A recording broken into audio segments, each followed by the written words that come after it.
प्रत्याशी है, क्या कहेंगे? क्या कितनी चुनौती होगी? नहीं, हम पवन बाबू से बोला अभी समझावता नहीं, हम उनसे बात करब कि वो राष्ट्रवादी व्यक्ति हमें ऐसे राष्ट्र के विकास में अपन सहयोग दें। उनका के तो हमनी के आसनसोल से टिकट डेली जा और जिंगा से खुदे पवन नहीं कैलें, बाकी भविष्य में उनका ध्यान रखल जी। लेकिन हम आप नमस्कार, स्वागत है आप सभी का आर्यवर्त टाइम्स में। मैं हूं आपके साथ पूजा।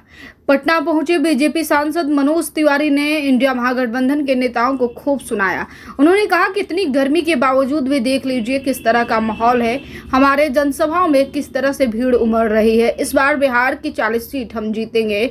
और आगे उन्होंने कहा कि कांग्रेस का यह कहना है कि हम सभी देशवासियों के प्रॉपर्टी की समीक्षा करेंगे। मुझे लगता है कि अब कुछ बताने की जरूरत नहीं है, यह लोग देश को बांटने में किसी भी तरीके से बांटना चाहते हैं।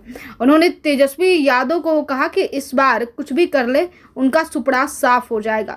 कन्हैया कुमार को भी मनोज तिवारी ने नहीं छोड़ा। उन्होंने कहा कि बेगूसराय ने इन्हें 4 लाख वोट से हराकर भेजा था, अब दिल्ली वाले इन्हें 5 लाख से ज़्यादा वोटों से हराएंगे। उन्होंने कहा कि मैं पवन सिंह को चुनाव लड़ने को लेकर कहा कि पवन मेरा छोटा भाई है, हम उससे बात करेंगे और उसको समझाएंगे। सुनिए मनोज तिवारी क्या बोल रहे हैं। आप लोग अच्छी तरह देख रहे हैं और देश का भाव बहुत अच्छा है।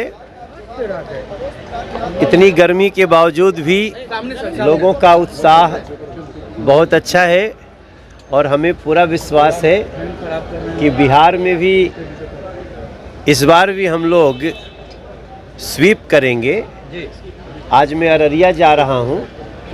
आज 11:30 बजे से अररिया में रहब, फिर कटिहार में रहब, फिर भागलपुर में रहब और फिर शाम के वापस दिल्ली जाइब। तो बिहार के लोगन के और बिहार के धरती के प्रणाम करके आज पहला दिन बिहार में प्रचार शुरू कर रहल बानी। तो लोगन के भाव बहुत अच्छा बाटे और विपक्ष अपन परिचय दे देले बाटे। विपक्ष में इंडिया अलायंस अपन जो परिचय देले बा, हम समझते हैं कि पूरा देश सन्न है।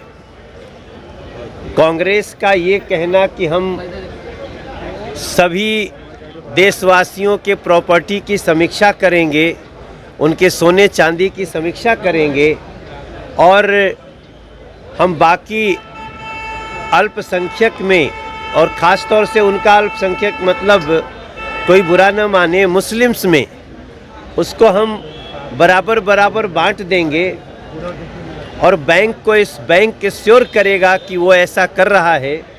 मैं समझता हूँ इसके बाद अब कुछ बताने की ज़रूरत नहीं रह गई है कि ये लोग देश को कैसे बांटने में लगे।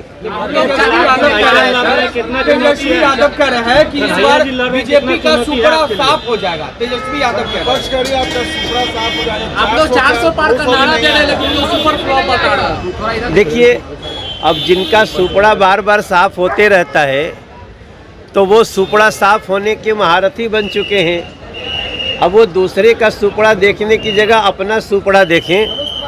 मैं समझता हूँ तेजस्वी बाबू को अपने गिरेबान में झांक के देखना चाहिए कि क्यों उनको इतने मिलन के बाद भी बड़े बड़े झटके लगे हैं। अब बिहार की जनता तेजस्वी बाबू की, उनके पार्टी की सोच को पहचान चुके हैं। कोई चांस नहीं है। नरेंद्र मोदी जी तीसरी बार, हमें लगता है कि वो 400 प्लस जो मांगा है वो 418 प्लस भी हो सकता है, ऑल टाइम रिकॉर्ड हो सकता है।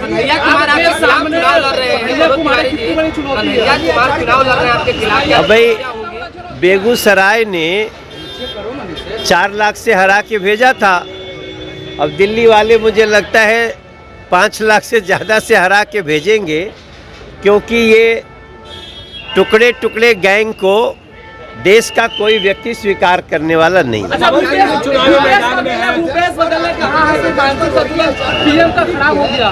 भूपेश बघेल ने कहा है। क्या कहेंगे? रोहिणी आचार्य जिस तरीके से विवादित बोल बोले हैं और आपके प्रदेश अध्यक्ष पर जो टिप्पणी की है, इसको सामने देखते हैं। देखिए, ये दोनों जो शब्द है ना कि किसी ने मानसिक संतुलन कहा, रोहिणी आचार्य का बयान देखिए, कांग्रेस का मैनिफेस्टो देखिए, इंडिया अलायंस के सनातन को नष्ट करने की भाषा देखिए, तो कुल मिला के समझ में आ जाएगा कि मानसिक संतुलन घमंडिया गठबंधन का खो चुका है।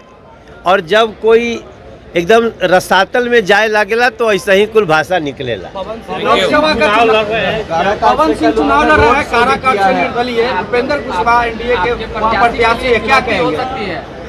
क्या कितनी चुनौती होगी? नहीं, हम पवन बाबू से बोलब, अभी समझाओ तनी, हम उनसे बात करब कि वो राष्ट्रवादी व्यक्ति हमें ऐसे राष्ट्र के विकास में अपन सहयोग दें।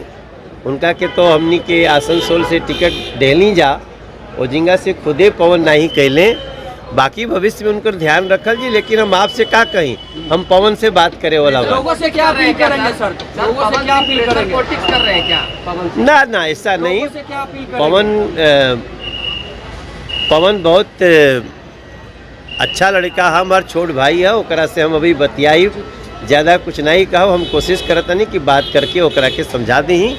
और भी जे भाई लोग बिहार में कहीं अपने जे राष्ट्रवादी बाटे लेकिन अपने रास्ता से थोड़ा अलग चल रहा बा, हम सबका से संपर्क में बानी और बहुत अच्छा रिजल्ट देवा आप लोगों से क्या कहेंगे, क्या अपील करेंगे? सबसे प्रार्थना है इस देश के बच्चों के भविष्य के लिए, इस देश के विकसित भारत के लिए हम सबसे प्रार्थना करते हैं कि चाहे जितनी गर्मी हो, चाहे जितना ताप हो, भारतीय जनता पार्टी को जिता करके मोदी जी को फिर से देश का प्रधानमंत्री बनाए। प्रियंका गांधी ने पीएम पर हमला बोलते हुए कहा कि हमारी मां ने जो है मंगलसूत्र तक दे दिया, पीएम ने क्या किया? हाँ, पूरा देश के मंगलसूत्र छीन ला, पूरे देश के।